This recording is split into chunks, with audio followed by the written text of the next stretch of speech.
Good afternoon.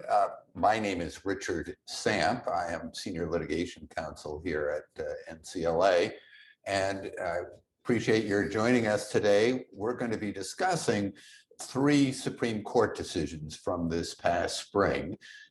These three decisions include three of the six cases in which NCLA filed friend of the court briefs, and we are very proud of the fact that in all six cases, the Supreme Court ended up ruling largely our way. The common theme of the three cases that we're going to be discussing today is separation of powers. In each of the cases, the Supreme Court ended up holding that separation of powers principles in the Constitution invalidated federal statutes that had interfered with the separation of power principles. The three cases we're going to be discussing are United States versus Arthrex, which involved the patent system in this country, Carr v. Saul, which involved the Social Security Administration and people who apply for disability benefits, and then Collins v. Yellen, which involves a federal agency called the FHFA, which regulates several government-sponsored entities that provide mortgage backing in this country. To discuss these three cases, we have a distinguished panel. We have, including myself, we have Russ Ryan, who is a partner with the law firm of King and Spalding. His practice focuses primarily on defending clients in investigations conducted by the Securities Exchange Commission and other financial regulators. He's a prolific writer in the area of SEC regulation and enforcement, including numerous op-eds in the Wall Street Journal, and he is has a regular column he writes for LinkedIn. In recent years, he has worked with the Cato Institute on several amicus briefs challenging the SEC in its enforcement cases, including a number of cases on behalf of clients of NCLA challenging various violations of the separation of powers involving SEC enforcement. Russ, in his earlier career, served in a senior enforcement position with both the SEC and with FINRA. Also on the far left, we have another attorney here at NCLA, Jared McClain. He is litigation counsel here at NCLA. He got his law degree from George Mason University School of Law, and before that, he worked for me for several years at the Washington Legal Foundation. He later served as a law clerk for the Honorable Andrea Leahy, the Court of Special Appeals in Maryland. And during his time here at NCLA, Jared has worked on a number of separation of powers cases, including writing WLF's amicus brief in the Carr v. Saul case. And so we're going to discuss each of these three cases. Before we do, I just want to take a moment to answer a question that I get all the time when I talk to people about separation of powers, which is, why is this important? Why do we really care whether or not, for example, the president has the right to remove the head of an agency and can do so at will, but rather is restricted to only removing the official for cause? Well, I think the person who answered that question the best is Justice Antonin Scalia, who perhaps is the apostle of separation of powers. He wrote repeatedly on the subject, and I think one of the things he repeatedly pointed out was that just about every country in the world has a Bill of Rights. and they, on paper anyway, say that it's important that people have the right to free speech and all the other things that we'll see in the US Constitution, but that in fact, in most countries of the world, those freedoms are far from secure. For example, he would regularly recite from one Bill of Rights, which says that citizens are guaranteed freedom of speech, of the press, of assembly, meetings, street processions, and demonstrations. Exercise of these political freedoms is ensured by putting public buildings, streets, and squares at the disposal of the people and their organizations, by broad dissemination of information, and by the opportunity to use the press, television, and radio. Now, that particular Bill of Rights was in 1979 a version of the USSR's Bill of Rights, and I don't think that most people would say that those freedoms were particularly well enforced there.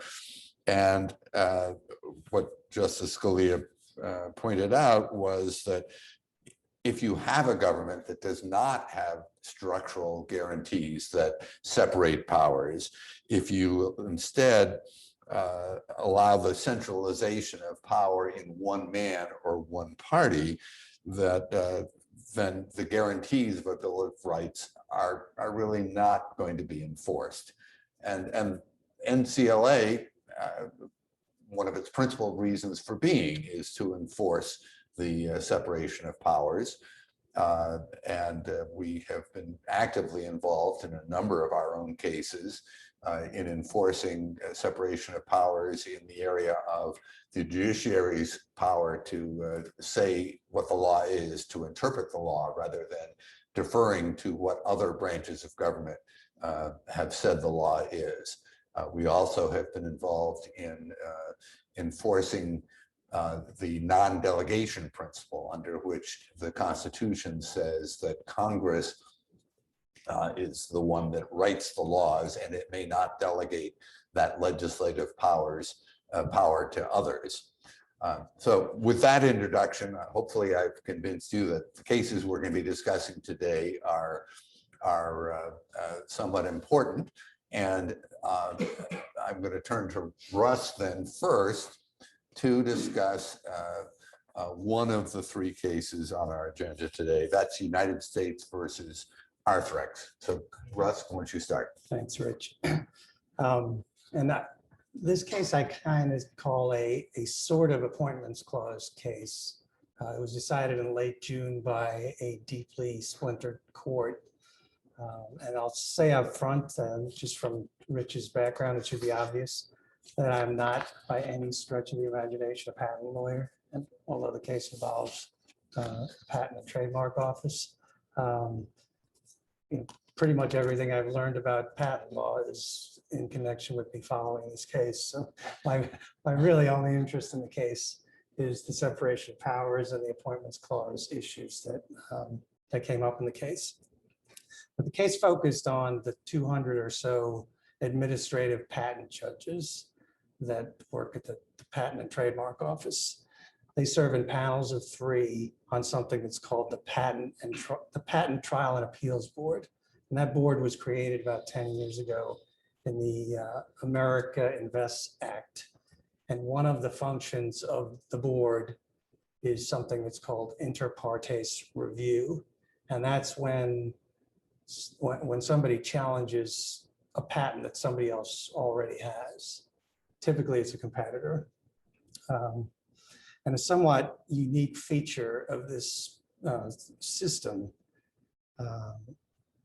is that even though the APJs, we'll call them, are employees of the Patent and Trademark Office, which is run by a Senate-confirmed director, and even though that office itself is part of the Commerce Department, so it too is led by a principal officer who's Senate confirmed, and that's the Secretary of Commerce.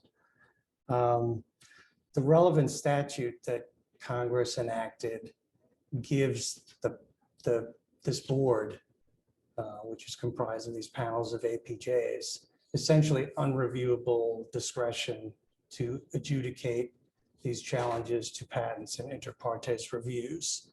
And in addition, like many administrative law judges, they enjoy at least one level of removal protection. So this board ended up canceling 2 of Arthrex's medical device patents. A couple of competitors challenged those, and Arthrex asked the Federal Circuit, which is where you take your appeals, to declare that the APJs were principal officers under the Constitution and thus needed to be appointed by the President and confirmed by the Senate. Yeah, why don't you take a moment to just explain Sure. what the appointments clause is and what it requires? Yeah, it's sort of a core power of the President, which is officers of the United States generally fall into 2 categories: principal officers and inferior officers. Principal officers are those that make sort of big decisions and need to be appointed by the President and confirmed by the Senate. Inferior officers, Congress can write statutes that say either the President, a head of a department, or the courts can appoint these particular officers.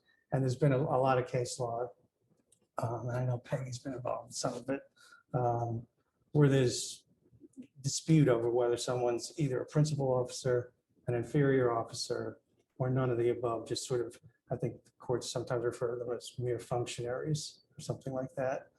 So I gather the issue here was, are these APJs either inferior officers, in which case it was okay that they were merely appointed by the Secretary of Commerce, Correct. or were they principal officers, in which case they would have had to have gone through the Senate confirmation process? Right, although the way I read the case, that's sort of what the issue was teed up at the Federal Circuit. And the Federal Circuit actually agreed with Arthrex and said, these are principal officers, and thus they were improperly appointed. But the remedy that the Federal Circuit was offering was just to remove the layer of removal protection they had, which would in sort of backdoor way give the heads of the department more control over these people. So I think that's what people were kind of looking at when it went up to the Supreme Court. But as I read and the court was split 5-4, and I'll get into some of there were like 4 or 5 different opinions in the case. But the majority, although it talks a lot, the majority opinion was written by Justice Roberts and joined, at least on the merits part of it, by Justices Alito, Kavanaugh, Barrett, and Gorsuch. So that's your majority, which found that this system of adjudication was not consistent with the Constitution. But oddly enough, the court never really said the APJs are principal officers. The way I read the opinion, the court kind of didn't really decide that question and just said, and almost assumed that they were inferior officers, but then said, well, if they're inferior officers, they can't be making final binding decisions in adjudications without some ability for some principal officer to review those before they go to the judiciary on judicial review. And so it's sort of an odd opinion in that way. I mean, there's a lot of talk about the unitary executive. There's a sort of at least an implicit confirmation of the oil states case from a few years ago, which basically, and we can get into that later because I find that an interesting little piece of this, but in oil states, the court in essence said, even if you've already got a patent and it's already been validly issued, that's still, if someone comes along in this process and tries to take it away from you, and the government decides it can be taken away from you, that's an adjudication of public rights, not a private right. I'll mention later that Justice Gorsuch disagreed with that in both oil states, and he took another couple of swings at it in his partial dissent in this case. But I gather the bottom line of the court's decision was to say that there was a violation of the appointments clause in the sense that the APJs were exercising unreviewable authority to invalidate patents, even though they were not principal officers. Yeah, I think that's a fair way to say it, although I don't think they ever actually said they're principal officers. Right. It was interesting at oral argument. It almost seemed like no one would accept that there was even a possibility they were principal officers. It's like, well, these guys are clearly inferior, so how do we fix that problem, rather than saying like all signs point to the fact that they're principal officers. So what are the other options on the table? Exactly right. If there was any unanimity on the court, that seems to be it. Although it's not, you wouldn't really know that unless you really read the appendix. So going forward, the system has been corrected in that no longer do they have unreviewable authority, but how did the court go about coming up with that remedy? So the court basically said, and to me, it looks like it's a common example of the court wanting to fix a constitutional problem in the least disruptive way possible. So what the Supreme Court said was, we're going to vacate this decision, but going forward, the director of the Patent and Trademark Office must have an opportunity to review these board decisions, and that's the way to fix the problem. Now, Justice Gorsuch, who agreed on the merits, essentially, that's where he parted ways with the majority, which was a plurality on that, I guess. Actually, it was a majority because the dissenters, other than Justice Thomas, actually found the remedy okay, even though they disagreed with everything else, but it's complicated. So Justice Gorsuch was basically of the view that it's not the court's job to fix a broken statute like this, that he agreed that the statutory scheme is broken for the reasons the rest of the majority had said so. But he said it's not our business, basically, to go, tinker with the statute and try to divine what Congress would have done had it known that we were going to strike down a certain aspect of it. And one of the quotes I wrote down here is,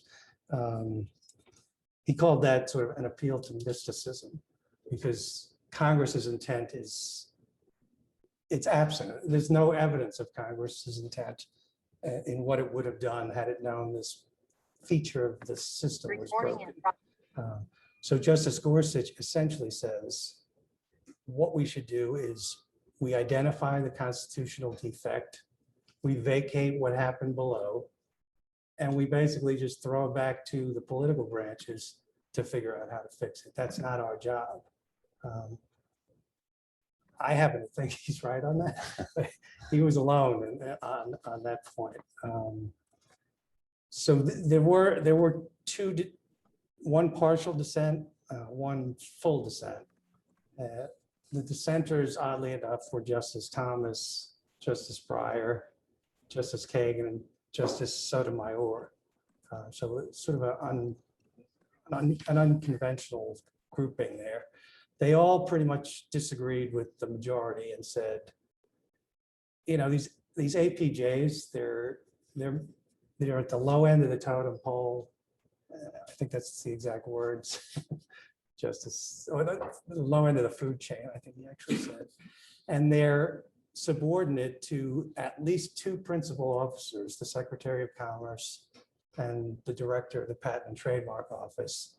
But they're just mere employees. And he was not particularly troubled by the fact that the decisions are unreviewable by the principal officer.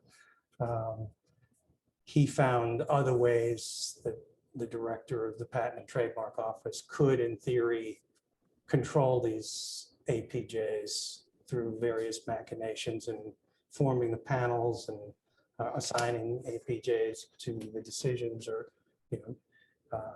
theoretically, if he did not believe any given APJ was deciding cases the way he liked them to be decided. He could just refuse to appoint them to future cases or things like that.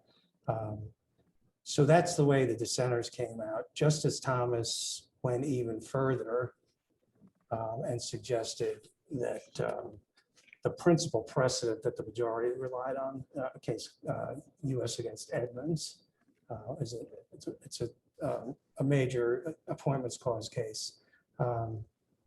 Justice Thomas just openly said, "I'm not sure I agree with that that framework, and if it were up to me, we'd revisit the Edmonds case."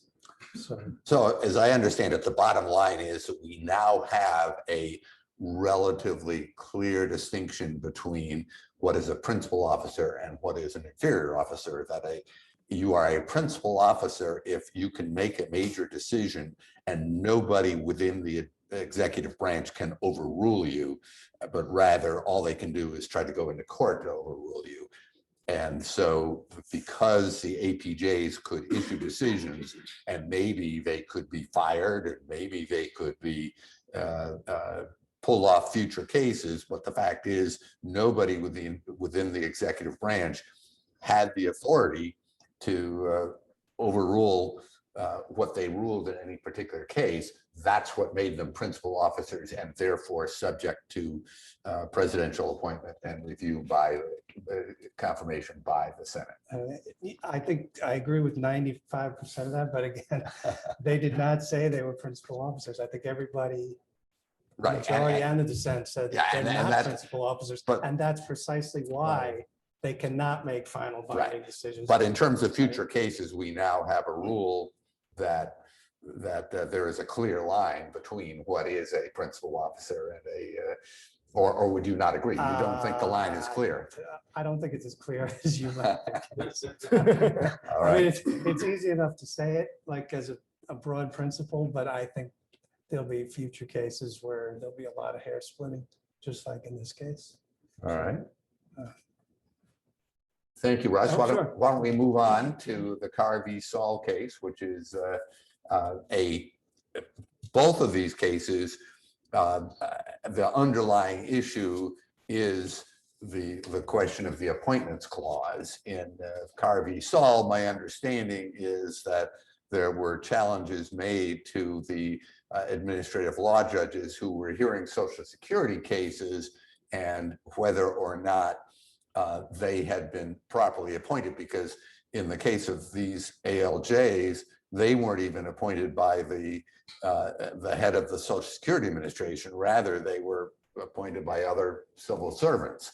And so the question was, were they properly appointed? But of course, that was not the issue before the Supreme Court. So maybe you can tell us what the issue was.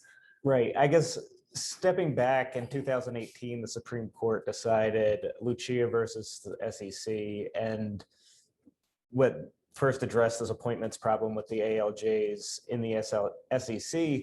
And the fallout from that case was thousands of more cases of litigation, in part because the Supreme Court in Lucia declined to address the removal issue that was at issue in Arthrex and said, we're going to let this issue percolate in the lower courts before we address it. And then the lower courts have sort of done lots of gymnastics to do everything they can to stop from being percolators and have avoided these questions altogether. And Carr versus Saul is one of these cases that have come up where someone after the Lucia decision raised their appointments clause issue, and the lower courts went out of their way to avoid addressing the issue. And the principal issue in Carr is something called issue exhaustion, which is a rule that says if you have not raised and articulated your issues before the administrative agency, then you don't get to raise the issue in court. And the petitioners in Carr were claimants before the Social Security Administration who were seeking benefits and had their benefits denied by the Social Security Administration. And then they went into court And in between that point in time when the SSA denied their benefits and when they got to court, the Lucia decision came out and they said, wait, guys, we have the same problem here. Could you rule that the ALJs before the SSA were also unconstitutional and send us back for a new hearing before an actual constitutionally appointed officer? And the Social Security Administration stood up in court and said, well, they didn't raise this issue before our ALJ, so this court should not decide the issue. And a split arose between the lower courts, and the 8th and the 10th circuits held that the rules of issue exhaustion applied to keep Social Security claimants from raising these issues in the first instance in federal court.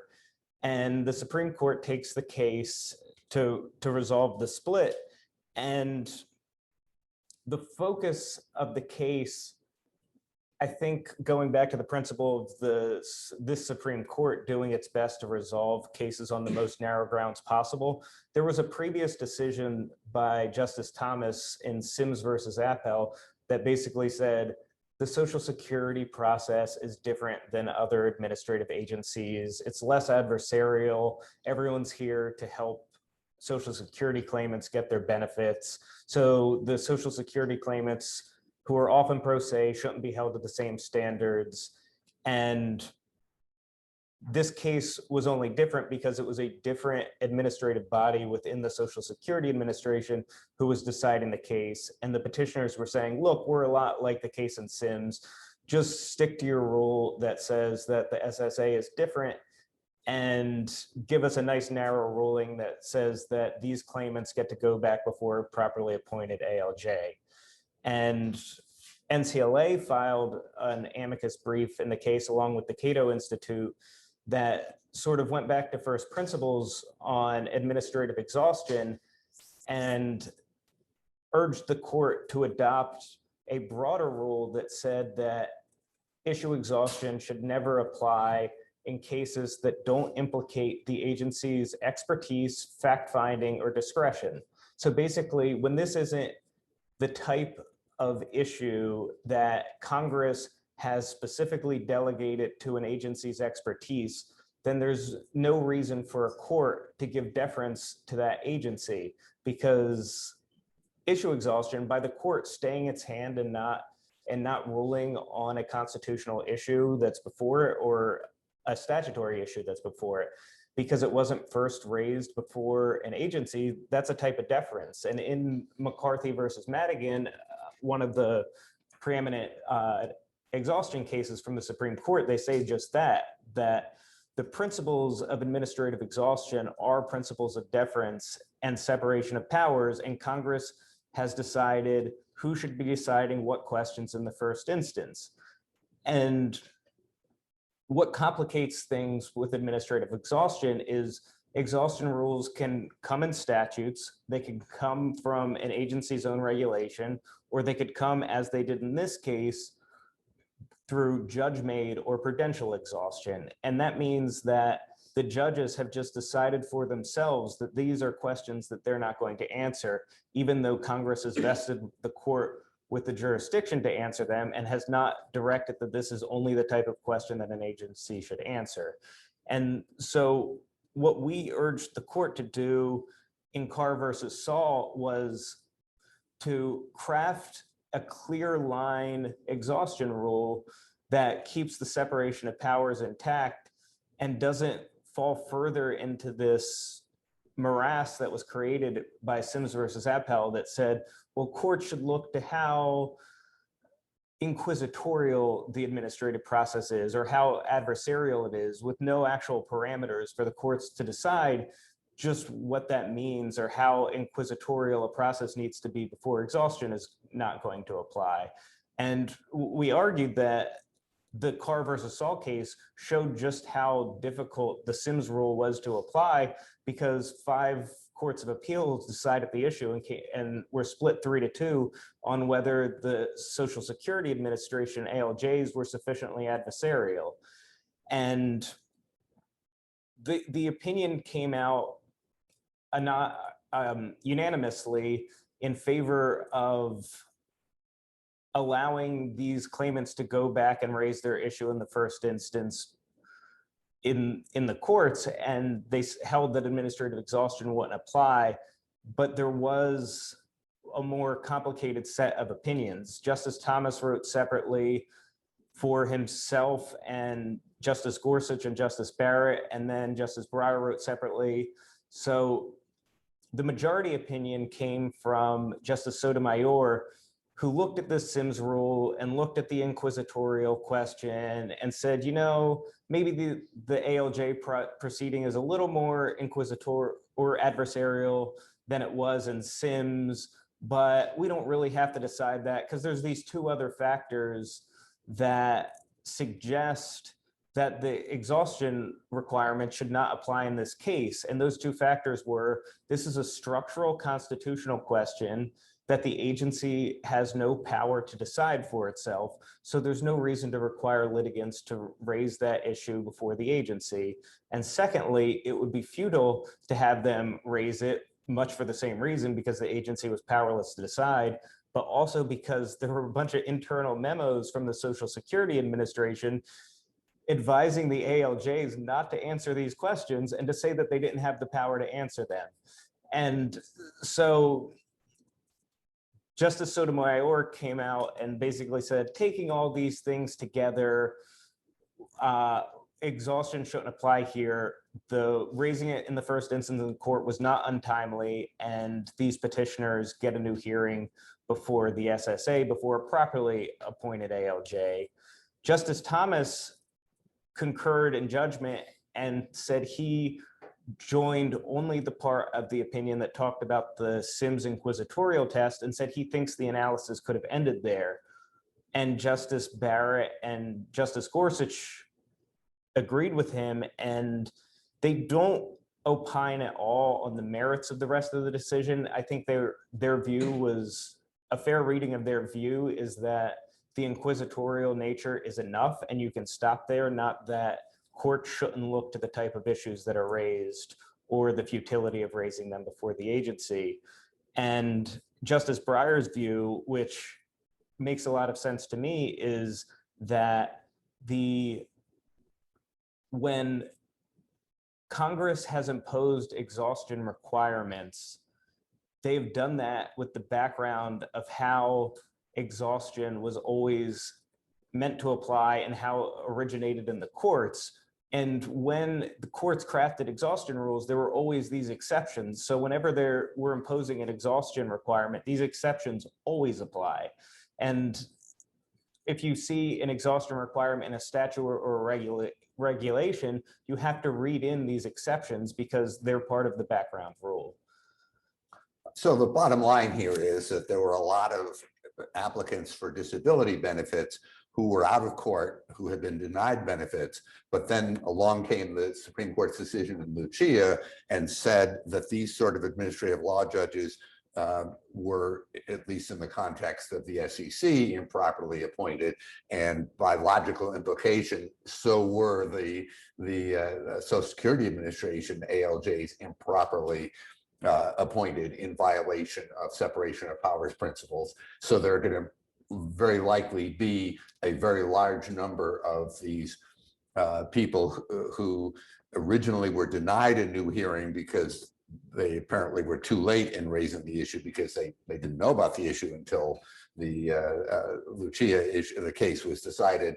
Now they have an opportunity to raise that separation of powers issue and are likely to prevail on that. Is that a fair assessment? That's correct. And not only are they likely to prevail, but many of the agencies have conceded that there was a problem and took preemptive steps to fix the problem themselves. So the Social Security Administrator ratified the appointment of all the ALJs, and the Department of Labor, the Secretary of Labor, the Secretary of the Department of Agriculture, lots of these department heads stepped in after Lucia and said, we see that we have this problem, we're going to fix it prospectively, and anyone who came before is just out of luck. And then all the fights that took place in court were whether those people who came before really should be out of luck or not. Now, you've been describing what's known as issue exhaustion. There's a related concept called administrative exhaustion, which says that, okay, eventually you can go into court and raise your issue, but we're going to require you to exhaust every remedy that is set up by an administrative agency before you get your day in federal court.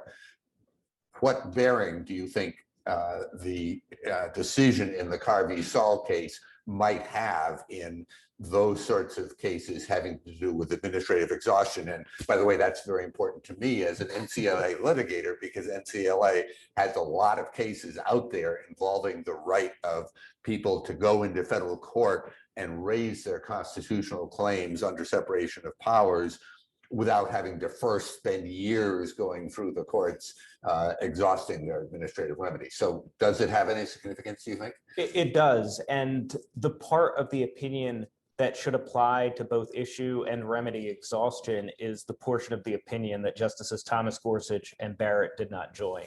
So you could always argue that an adversarial proceeding before an ALJ isn't sufficiently adversarial to require exhaustion, and try to apply the Sims rule from the benefits context.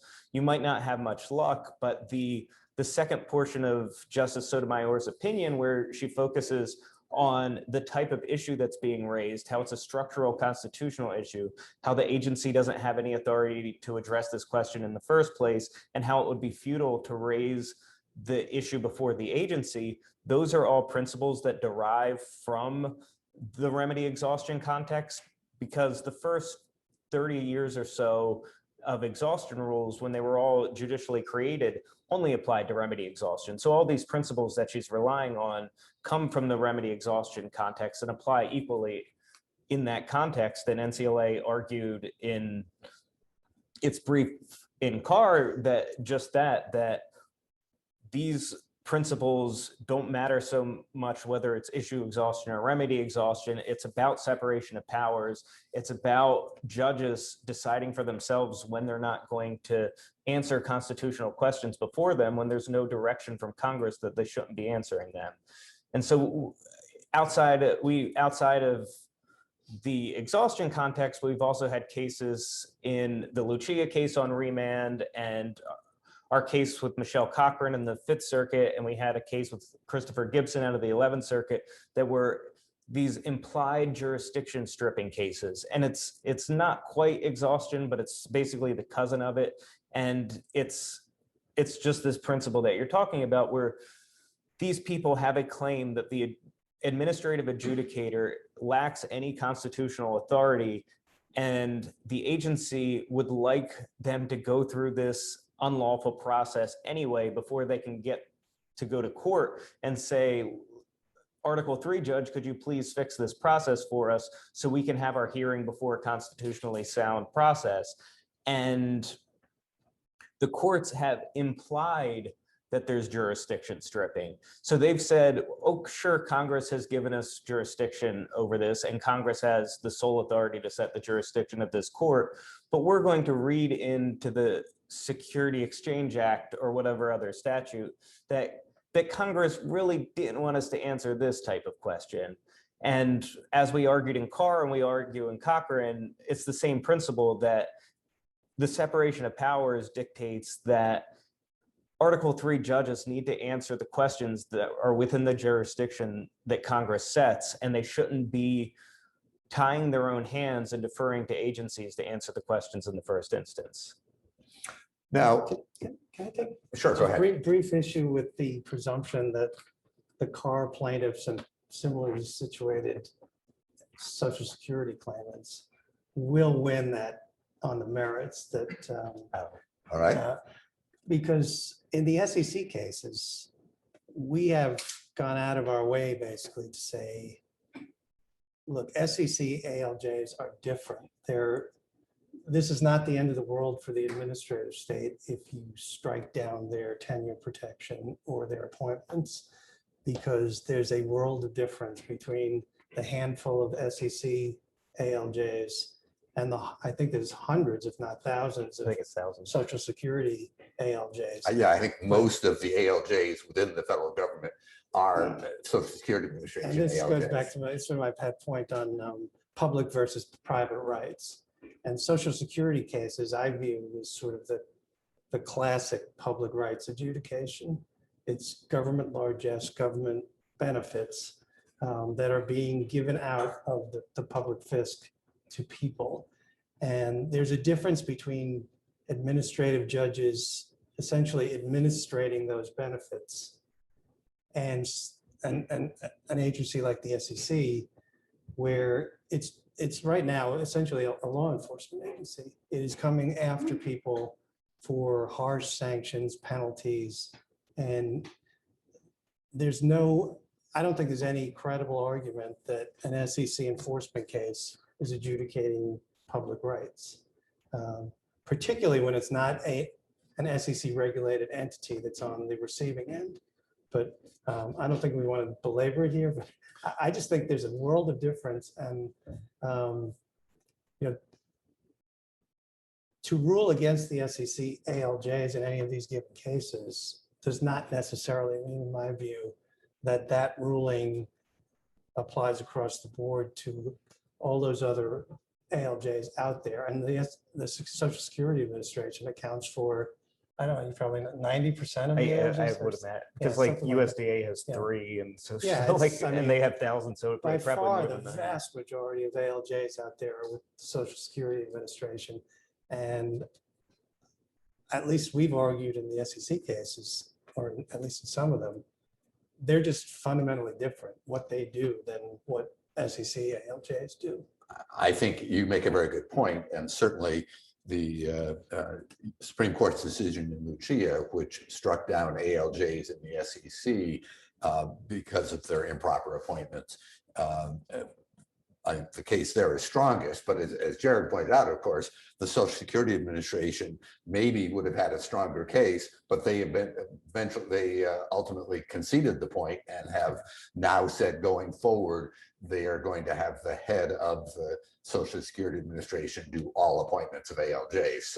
So the issue, you may be right that the argument was not as strong, but it has essentially been conceded. But the removal question is still out there. Yeah, it'll be interesting to see if that distinction plays a role in the removal cases, because you're right that in all these cases, the litigants before the other agencies and the judges are all concerned with, if I rule in your favor, what's that going to do to the Social Security Administration? Right. And we litigated a case in the DC Circuit, Fleming versus the USDA, that had this similar issue with appointment and removal of USDA ALJs, and the Social Security Administrator, the SSA ALJ's union, filed a brief and said, look, guys, we're different.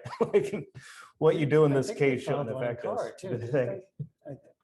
I think you're right. Now, I both think of so, these yeah, I think so. cases that we've been talking about, the Arthrex case and the Carr case, have involved the question of not removal authority, but the appointments clause. And I'm going to get on to the Collins case in a moment, which was a removal authority case. But I guess one question for both of you is, why is it important that we enforce the appointments clause? What value does it have to try to say that the president ought to be the one who is, or the heads of departments who are, of course, appointed by the president, ought to be the ones who are doing the appointments? And of course, in the case of principal officers in Arthrex, the Senate has to get involved too. I mean, why should our viewers today care about the results of these cases? I'll let Jared take care of the details on that. My view is just it's accountability. It's and this goes back to the unitary executive, and the public needs to know who to blame. And if responsibility is dispersed throughout the executive branch, and you lose that accountability, and that's just sort of a simplistic way that I look at it. Yeah, Jared? I think that's right. And I think the decision in Myers in the 1920s sort of wrote a treatise on this about how without the public knowing who's responsible for a decision of the United States government, they don't know who to blame and they don't know how to exercise their power to change those people in charge. And in, I believe, Free Enterprise Fund, Chief Justice Roberts said that we need to incentivize the public to bring these appointments clause challenges, because it's basically through adjudications in the federal courts is the only way to fix these structural problems. And without the Ray Lucias of the world bringing these cases, we're not going to have the sort of accountability that the system depends on. And it was sort of disappointing to hear at the oral argument in Carr versus Saul, there was some bipartisan agreement between Justices Alito and Sotomayor that these issues are a waste of time. I believe Justice Alito suggested that it was not realistic to think that there was any actual harm caused by appointments clause violations, and that it was an enormous waste of time and money to order new hearings before properly appointed ALJs. And then Justice Sotomayor agreed, and they both passed on their second set of questions during oral argument. So there has been some exhaustion and some hesitancy from a lot of judges to view this as a problem, I think, but it goes back to the structure of how you started the program. The structure of the Constitution is how we protect our rights and how we ensure liberty. And the only way that our system is set up to promote those goals is through litigation. So we need to incentivize litigants to bring these often costly and often time-consuming cases at their personal expense. The Carr plaintiffs, their case began in 2013. They didn't get their decision from the Supreme Court until 2021. Now they have to go back. So we're looking at a decade of litigation that these people are going through. And to suggest that they don't even deserve the remedy of a new hearing, it really shows, to me, a lack of appreciation and understanding for what litigants face when they're suing or being sued by the United States government. Just to follow up on that, I mean, ordinary citizens challenging these things is where a lot of the most important case law in this area comes from, because you can't always count on the branches of government themselves and the organizations of government, Congress or what have you, to jealously guard their powers. That's one of the fundamental problems, I think, whereas individual citizens can get in there and raise these issues where ordinarily you're not going to have the branches of government litigating against one another. So. Well, let me briefly move on to the Collins case, which is the third one that NCLA prevailed on this past spring. Collins was a case that did not raise appointments clause issues the way those other two cases did. Rather, there's a provision in Article 2 of the Constitution, the Take Care Clause, that basically says that it is the president whose job it is to take care that the laws are faithfully executed. And that particular provision ensures that the president will be held responsible for what the executive branch does, but he only can be held responsible if he has the authority to control what other members of the executive branch do. And we've been talking a little bit about tenure protections, where other members of the executive branch cannot be fired except for good cause or other similar sort of standards. And there has been some litigation in recent years that has tested whether or not laws passed by Congress that provide tenure protection to various officers of the executive branch violate separation of powers. Now, in the Collins case, following the financial meltdown of 2008, Congress passed a law called the Recovery Act. And among other things, the Recovery Act created a new federal agency called the FHFA, the Federal Housing and Finance Agency.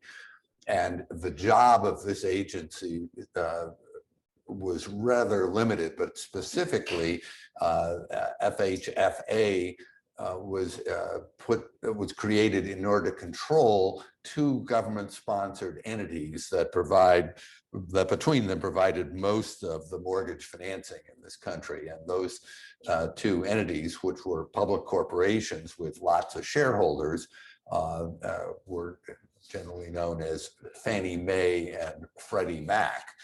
And these two corporations were fabulously successful up until 2008 and were making lots of profits and paying lots of dividends to their shareholders. And one of the reasons they were so profitable was that everybody kind of knew that if anything turned bad, that the federal government would guarantee the trillions of dollars of debt of these two corporations. And things did turn pretty bad after 2008. And many people argued that those two corporations were on the brink of insolvency. And so one of the very first things that the FHFA did after it went into existence was to create a conservatorship for these two entities, Freddie Mac and Fannie Mae, and said, we're in charge now. We're going to decide what happens here. And so at that point, the director of the FHFA entered into an agreement with the Department of Treasury, which provided $100 billion of financing for these two entities so that their insolvency problems went away. But in return, they had to basically kind of give away a lot of the both of the corporations to the Treasury. They created new preferred stock, and the arrangement for how much dividends were paid on this preferred stock changed over the years, so that eventually, under what is known as the Third Amendment to their various contractual relationships, every quarter, Fannie Mae and Freddie Mac have to pay dividends to the Treasury Department that basically consume the entire net worth of the two corporations, which basically nationalized the two entities and wiped out the shareholders. And not surprisingly, the shareholders who previously had billions of dollars of value were not very happy about that. So they sued to try to strike down this Third Amendment. And one of the issues before the Supreme Court was, did the director of the FHFA have authority to enter into this kind of agreement? The Fifth Circuit had said, yeah, we think it's pretty doubtful that they had this authority. The Supreme Court ended up ruling in favor of FHFA on that statutory issue. And so that issue is now dead. We did not get directly involved in that statutory issue. Rather, our reason for getting involved in the case was a totally separate separation of powers issue, which is that the Congress, when it created the FHFA, said, well, maybe we don't really trust the president to do the right thing financially here. So we are going to say that the director of the FHFA may not be fired by the president except for good cause. And so the immediate question was, does that tenure provision violate separation of powers? Does it in some way interfere with the president's authority to control the FHFA? Well, one decision that came down about a year ago gave a pretty clear answer to that question. That's a case called Saul Law, in which Congress had created at about the same time that it created the FHFA. It also created a financial regulatory agency called the Cfpb.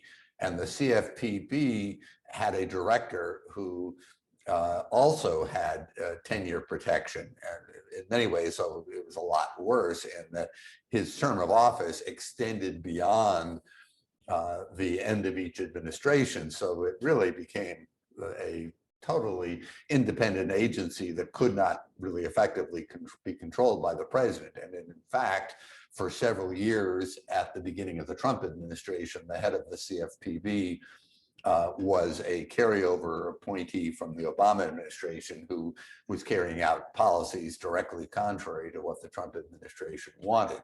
Well, in the seal of law decision back a year and a half ago, the Supreme Court struck down this 10-year provision, said it was a violation of separation of powers, and said that that from now on, the president does have the right to fire at will the head of the CFPB. So the question in the Collins case was, does that rule apply?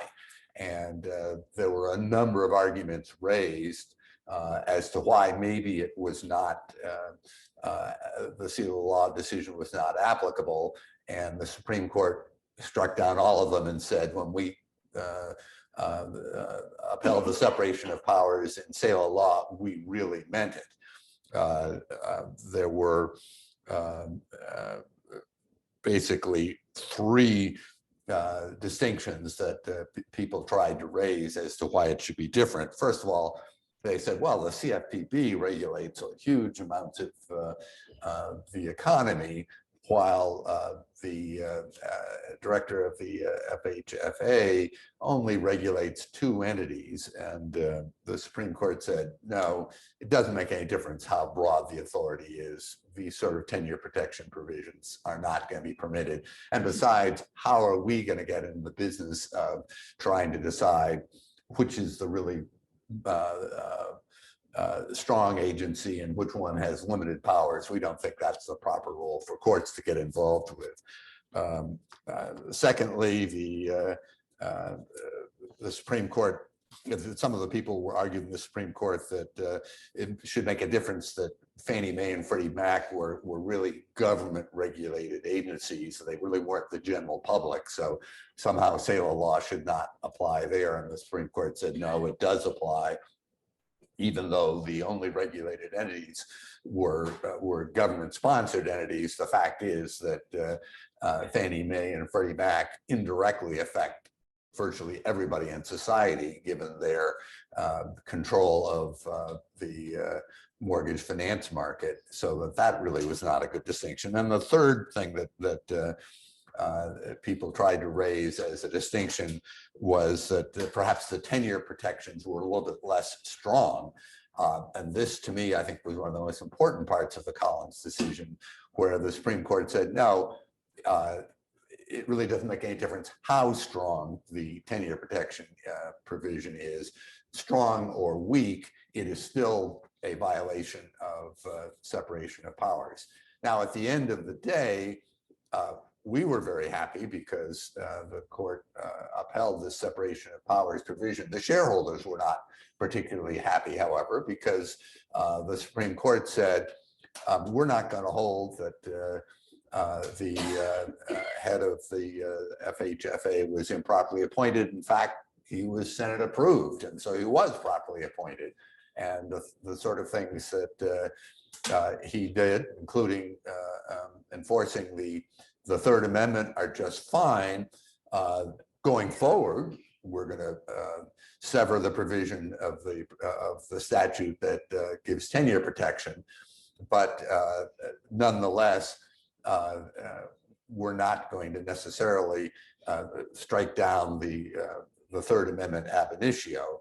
We are on remand going to allow the shareholders to try to make an argument that maybe this 10-year protection provision made a difference, like maybe the president really hated the Third Amendment and would never have agreed to it if he only had the right to fire the head of the FHFA. That's going to be a tough argument to make, however, given that the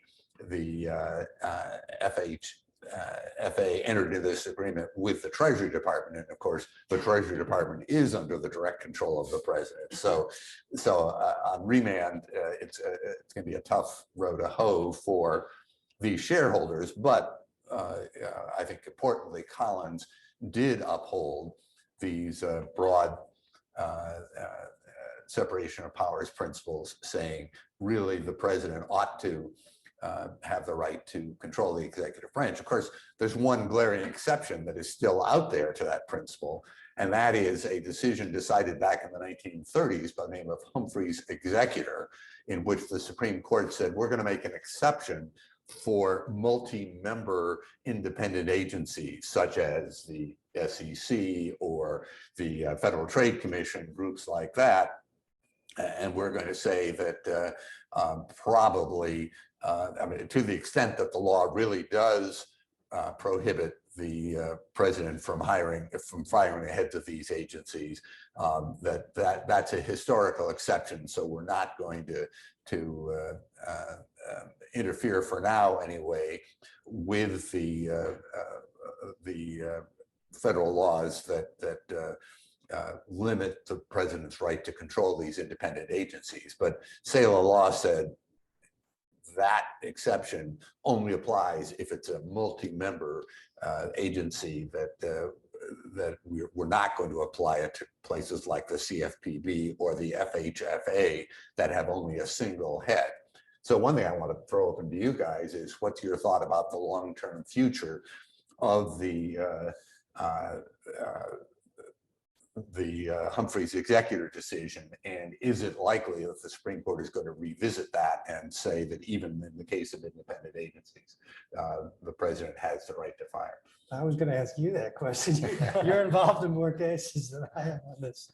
Do you have any thoughts on that? I don't think its prospects are looking very good of survival. I think the distinction between the single agency and the multi-head agencies isn't a constitutional distinction, and it's going to be really hard to draw a line that continues to carve out these multi-head agencies based after the reasoning from Seal of Law and these other cases. So if you look at Humphrey's Executor, it came shortly after Myers. It is a few pages without any real rationale or basis. So aside from principles of stare decisis, there's not much supporting the continued viability of that decision. One thing I want to point out with respect to the SEC, it is a multi-member, it's bipartisan, it's got it's got all the hallmarks of a Humphrey's Executor agency. But and in Free Enterprise Fund, the court assumed without deciding that it was in fact in that exception that SEC commissioners were not removable at will. But Justice Breyer raised the point in his opinion in that case, and I've seen other academics raise it, that the SEC is somewhat different in that the statute is silent on removability. And I think there's a strong argument to be made that where Congress is silent, the presumption is the president has the right to remove people at will. And Humphrey's Executor stands for the proposition that if Congress says otherwise in the statute, then that can sort of trump the presumption. But the interesting thing is the securities laws do not say anything about the tenure protection of commissioners. And so one could argue, and I think Justice Breyer did, that the presumption prevails. That well, maybe at this point, President Biden will test that theory and try to fire one of the members of the SEC, and then we likely would have a test case on that. Yeah. All right, with that, I think it's time. I'd like to open this up to questions both from our audience here and from those online. And I think we perhaps do have a question or two online. So why don't we go ahead, Clay?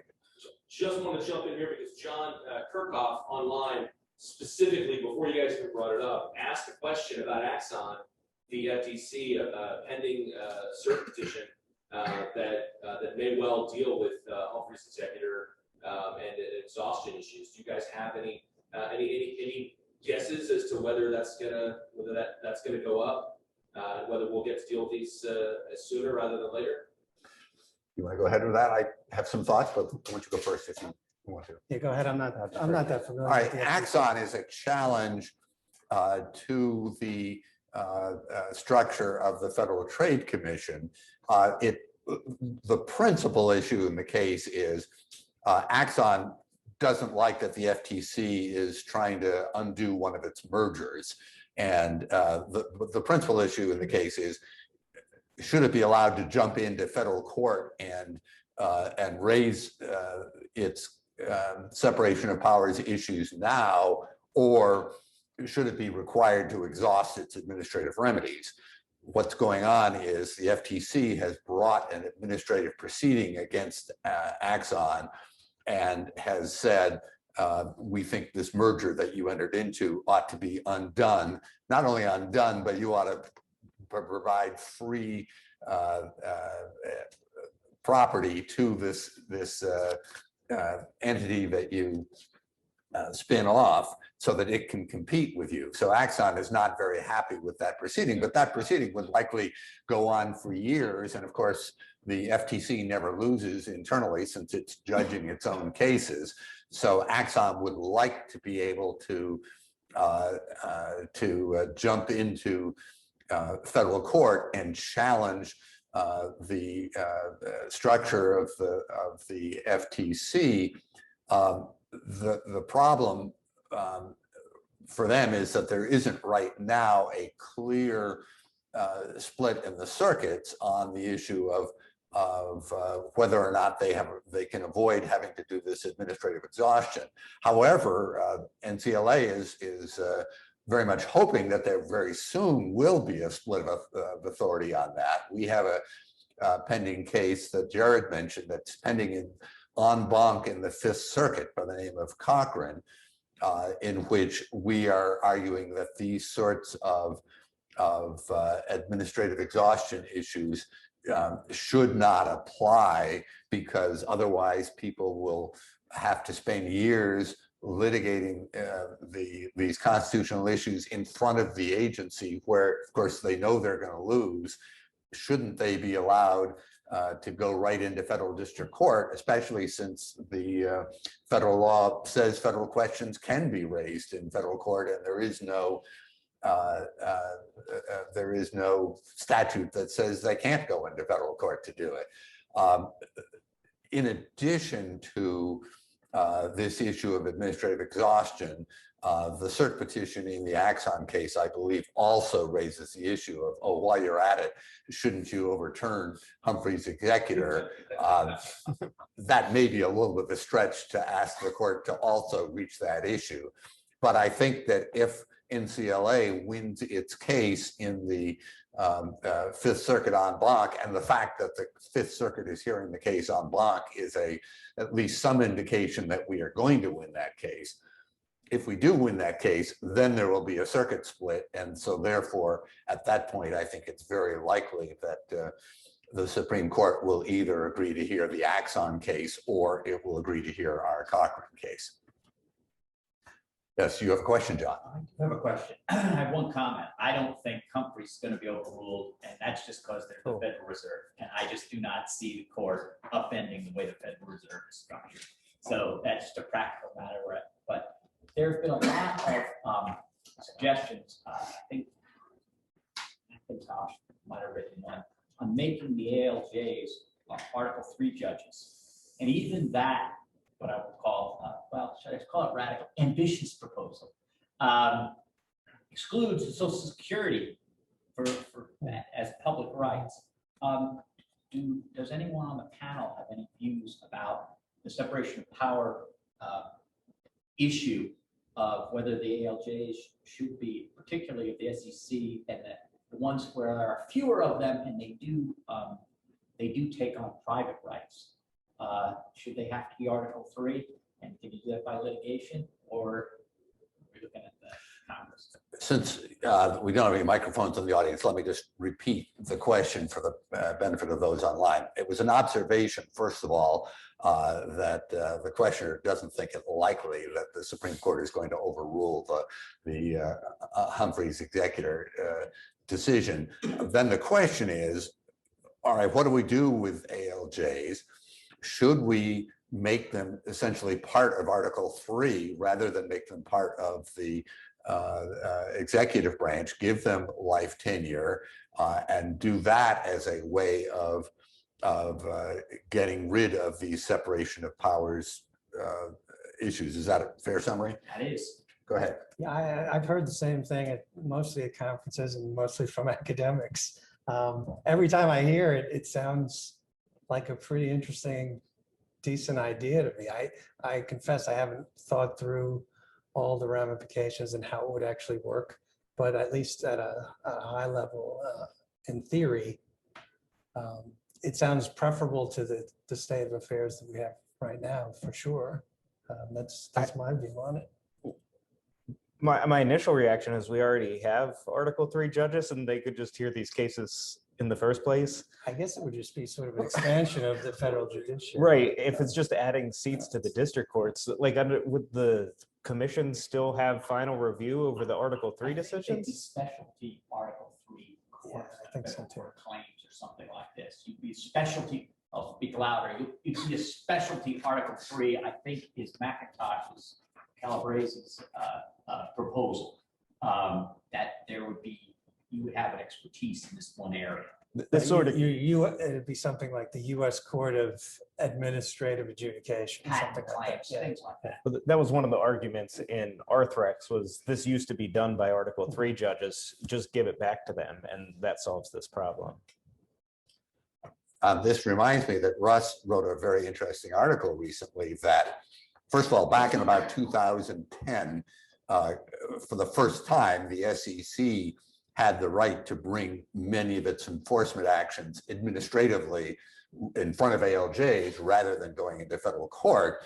And the SEC loved doing that because that meant that it had home court advantage and could win every case. It might actually lose occasionally in federal court. But you wrote a very interesting article recently suggesting that that has changed, that for some reason the SEC is getting cold feet and is not bringing these administrative actions all that much anymore. Do you see that trend continuing, and if so, why? I see it continuing to now, and I don't really see a natural end to it. I started noticing it around the time that Lucia was percolating up, and it looked like the SEC was going to lose that case. And I think they got cold feet, that they realized they had a lot of these administrative proceedings, both past and ongoing, and they realized that there's the tenure protection issue still out there, among others. And I think they just don't want to take the chance anymore. So what you're seeing is more case, whereas they were beginning to file more cases administratively before ALJs, maybe 5-6 years ago. No, I guess it's more like 10 years ago. Nowadays, they virtually file no contested cases again before ALJs. They seem to file ones that are sort of obvious cases where the respondent is not going to show up, so they're going to get a default. And even in those cases, they're not using the ALJs. They're just, instead of delegating the adjudication down to the ALJs, they're just handling the paperwork themselves, because it's usually a default or a settlement. So it's not a ton of work. But so, you know, I called the ALJs right now at the SEC through the today's version of the Maytag repairman. not to date myself, but Maybe after what John Carr and Caleb did to the SEC attorneys in Spartan Security, they're going to go running back to their ALJs now. Jared was referring to an NCLA case that we recently won in federal district court in Tampa. And I think that just goes to prove that the SEC can actually lose occasionally when they go to court. And that is true. Going back to your point about the patent system, Jared, it is true that up until relatively recently, when they created this PTAB in the administrative bowels of the Patent Trademark Office, that most challenges to patents only occurred in federal court. And we are not really, we don't have a fish to fry in the case about on the issue of is the PTAB too much against patents or too much pro patents, but a lot of people who are patent owners hate the PTAB. They think that it strikes down way too many patents, and they point to this system of having ALJs instead of having Article 3 judges as being the source of the problem, because you get ALJs who used to work for Microsoft and then they come work for the PTAB, and then they go back to work for Google, and so they have kind of a vested interest in striking down patents, where if you had Article 3 judges hearing these sort of cases, you wouldn't have that sort of problem. Well, with that, if there are any final comments, otherwise I think we've kind of run out of I just want time. to say Justice Gorsuch actually called out, not by name, but an attorney at Apple who was an attorney at Apple, went to become an APJ, ruled 96% of the time in favor of Apple, presumably striking down other people's patents, and then went back to Apple. Justice Gorsuch thought that was a little bit cynical. Does that come with a signing bonus when you go back? I didn't check the facts on that. I'll take him at his word. All right, with that, I just want to thank you all for being part of this program today. And we will be having our next Lunch and Law in September. And I think as time goes along, hopefully we will be returning to having the public attending our lunches. So thank you very much.